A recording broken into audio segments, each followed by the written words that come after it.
Hi everyone, Kim Peremsky here with Agile Prowess, talking to you today about the difference between acceptance criteria and definition of done.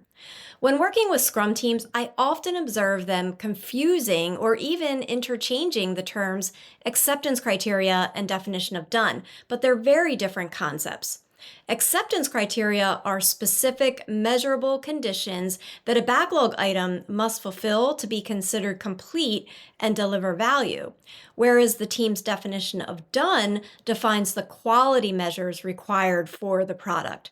Now, those definitions still may not make a lot of sense to you, so I like to use a restaurant analogy to illustrate. So, if I were going to dinner with a friend, she and I may order very different items on the menu. I may order a steak cooked medium with a salad and dressing on the side, asparagus steamed with no butter, whereas my friend may order salmon served with rice and spinach.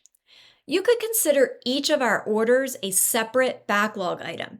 Each order is a separate unit of value that is delivered to either me or to my friend, and each order has its own acceptance criteria. If my steak arrives well done, the acceptance criteria is not met. If the restaurant serves me salmon instead of steak, the acceptance criteria is not met. Now, regardless of what we ordered, the restaurant has a set of quality measures that it must adhere to. So, for example, it might include things like the cleanliness of the dishes that our food is served on, the freshness of the food, ensuring that health standards are adhered to so that we don't end up with hair or bugs in our food, which would be really gross. So, whereas acceptance criteria is specific to an individual backlog item, the definition of done is more overarching and should be applied to all backlog items.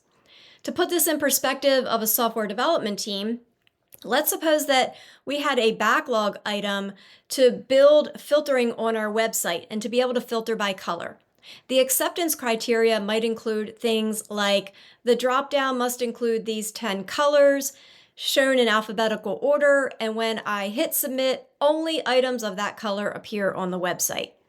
The definition of done, on the other hand, would include things like no defects have been introduced, code reviews have been performed, all documentation has been completed, and so on.